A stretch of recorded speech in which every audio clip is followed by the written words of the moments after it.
The story begins 3 months after the events of the first film. By now, both the police and the military are fully aware of the strange creatures lurking in the city. Monsters that hunt down humans and devour them as food. To deal with this growing threat, the military brings in a prisoner, a man who has been infected but survived, carrying an unusual ability. He can sense who is a normal human and who is a parasite hiding in plain sight. One by one, people are lined up in front of him. Each time, he studies their faces carefully before declaring them human. Finally, Shinichi steps forward. The man stares at him for a long time, visibly conflicted, as if he can sense something unusual inside him. But after a tense silence, he finally declares that Shinichi is also human. Later, following Migi's cautious advice, Shinichi makes his way to a nearby building. Inside, he stumbles upon a horrifying scene. A parasite in the middle of feeding on a human victim. The monster notices Shinichi and immediately lunges forward to attack. Shinichi fights back with all his strength, his movements sharpened by Migi's presence. The battle is fierce, but in the end, Shinichi manages to kill the parasite. Yet as soon as the fight ends, he feels a strange sensation, as if someone is watching him from the shadows. Elsewhere, the truth about the city's leadership is revealed. The mayor himself is actually the leader of the Parasites. At his side stands Shinichi's former teacher, 𝗦𝗵𝗿𝗲. But she is not alone. She now carries a baby in her arms, a child who appears to be completely human. The mayor warns her that Shinichi has been hunting down their kind and insists that he must be eliminated. But 𝗦𝗵𝗿𝗲 refuses to support his plan. She argues that Shinichi and Migi are unique, inseparably bound together. If Shinichi is killed, Migi will also be destroyed. She insists on watching the two evolve, saying she wants to see what they are capable of when faced with true danger. Back at school, Shinichi notices something strange. A man has been tailing him again, the same detective who has been following him for some time. Shinichi acts quickly, confronting him and capturing him on the spot. Migi immediately warns that this man is dangerous and urges Shinichi to hand him over to the police. But Shinichi refuses. He knows that the police force itself is no longer safe. Many of its ranks already infiltrated by parasites. The detective, realizing he can't hide the truth any longer, makes a startling confession. He reveals that it was 𝗦𝗵𝗿𝗲 who ordered him to follow Shinichi. Troubled by this revelation, Shinichi goes straight to her to demand answers. When he finds her, 𝗦𝗵𝗿𝗲 remains calm, her expression unchanging. He asks her why she can't stay out of human affairs, reminding her, "You're the mother of a human child now." To her, it makes no sense. She explains that parasites feeding on humans is no different than humans slaughtering animals for food. It is simply their nature. Then she offers him a cold bargain. If he stops hunting her companions, she will take full responsibility for his safety. Shinichi is shaken by 𝗦𝗵𝗿𝗲𝗄's words. Her calm explanation that parasites are only following their nature lingers in his mind, but he doesn't reply. Afterward, he meets the detective again and hands him the recording of his conversation with 𝗦𝗵𝗿𝗲. Shinichi warns him, "She isn't human. She's a powerful parasite, strong enough to wipe out both of us. If you value your life, stay far away from her."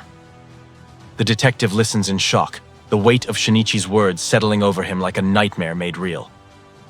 But the man's curiosity doesn't fade.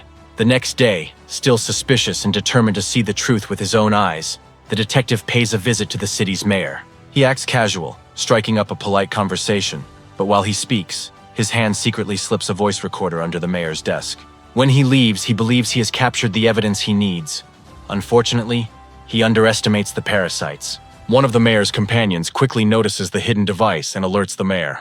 The mayor, realizing how dangerous the detective could become, wastes no time. "This man could be a problem for us," he says coldly. "Kill him immediately."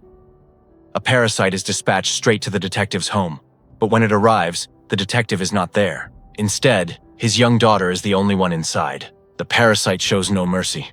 By the time the detective returns, it is too late. His child has been brutally murdered. The consequences of his curiosity strike him with unimaginable grief. At the same time, Shinichi suddenly feels an intense sense of danger rushing over him. Migi's voice in his mind is urgent. 5 parasites are coming straight for them.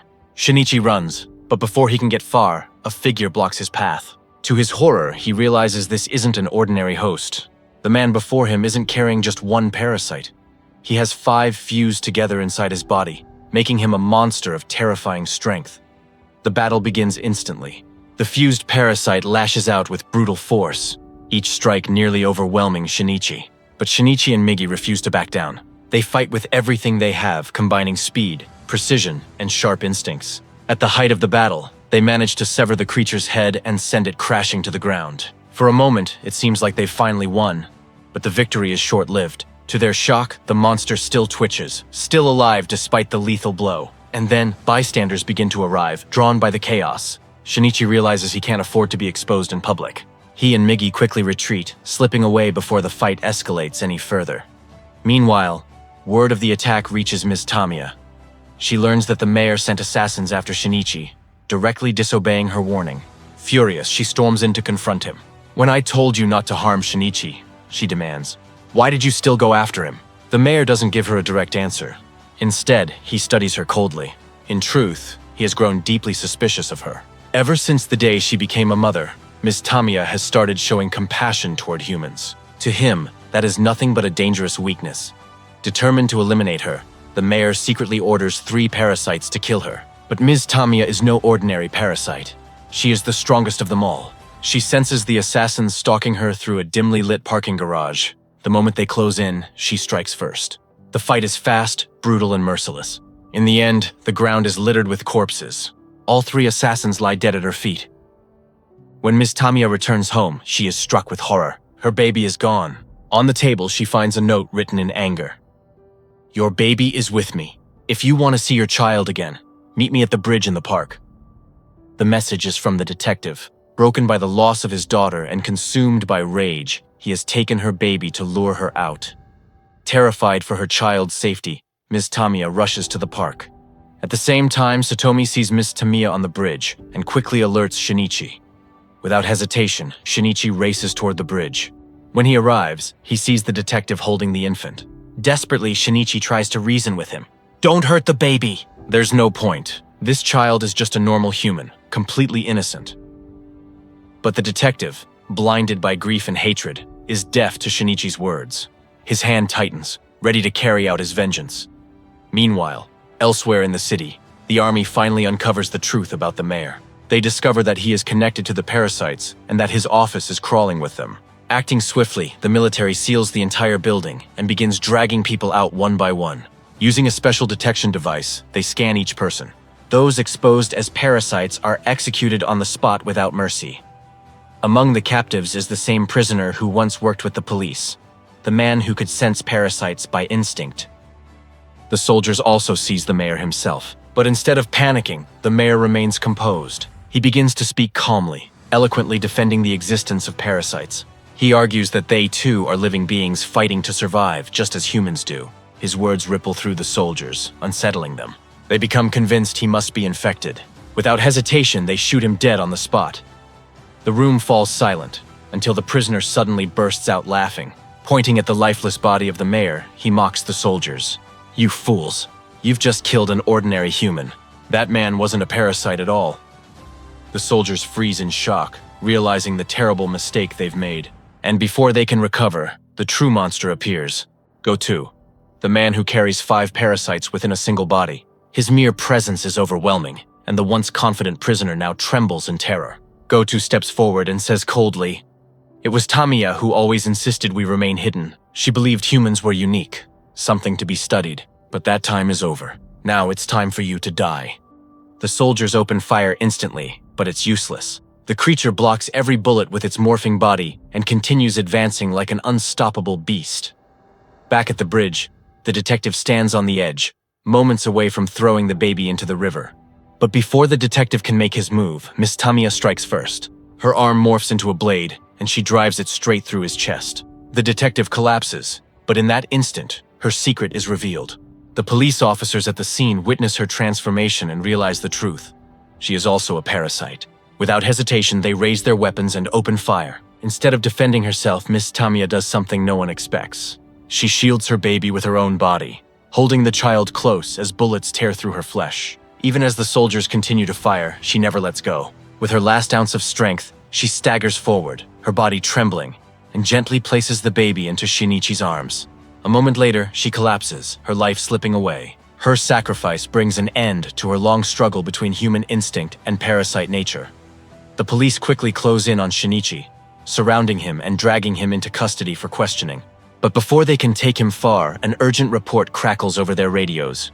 Gotou has gone berserk inside the mayor's building, tearing through squads of soldiers and leaving nothing but carnage in its wake. Amidst the chaos, Shinichi seizes his chance. He breaks free, jumps into a nearby car, and speeds toward the scene.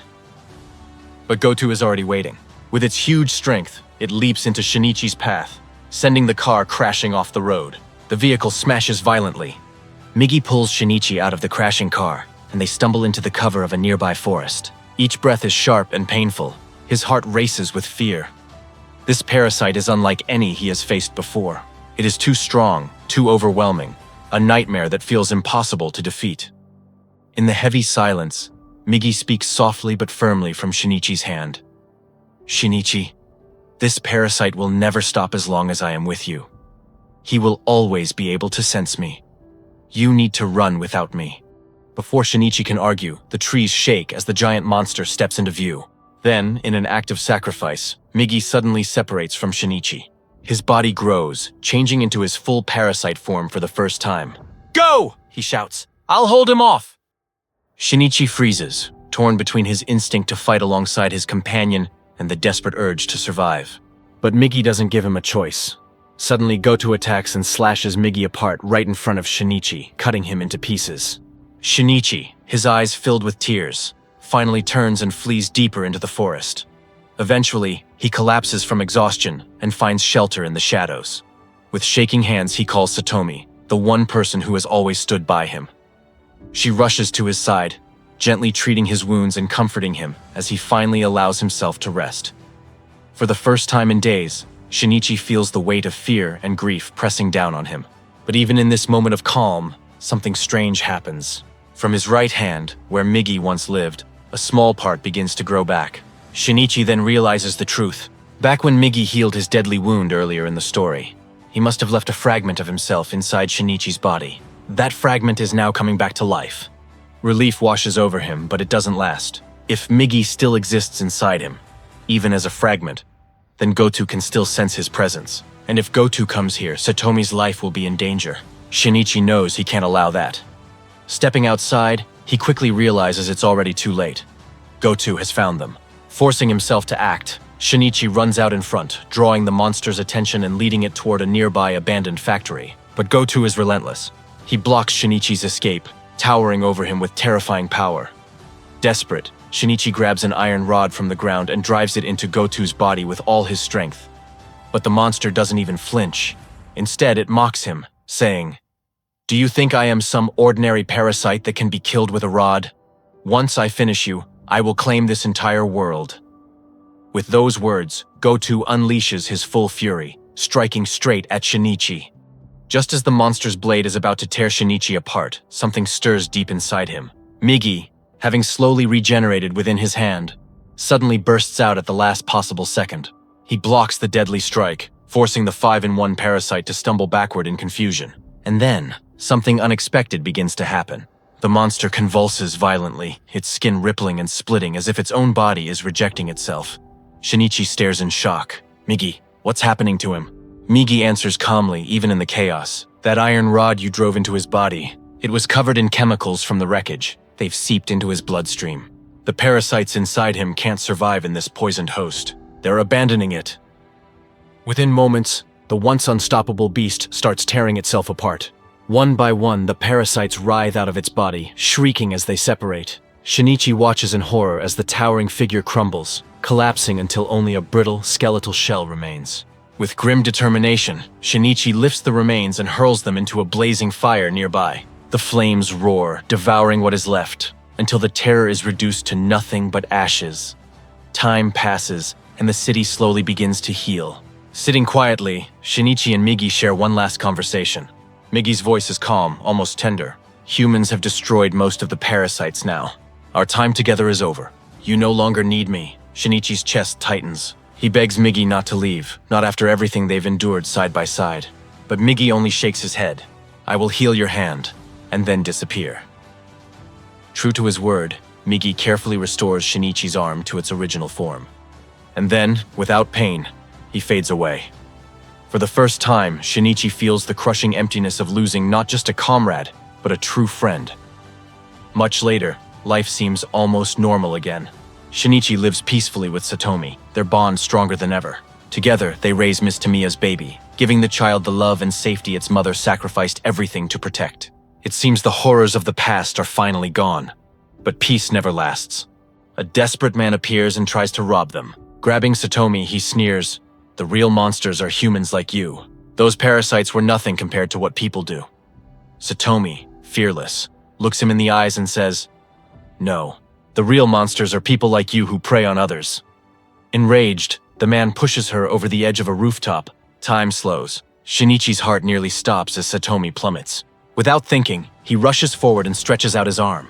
Against all odds, he catches her, saving her from certain death. For a moment, Shinichi stands frozen, staring at his own hand in disbelief. Satomi had fallen so far, there's no way he should have been able to reach her. And then it hits him. Deep down, he feels it. Migi. Even if unseen, even if silent, a part of Migi is still with him, guiding him, protecting him. And with that, the movie comes to an end. On IMDb, this movie was rated by 3,500 people and has an average rating of 6.5. If you enjoyed this explanation of the movie, please be sure to like this video. And to see more recaps of thrilling films, don't forget to subscribe to the channel.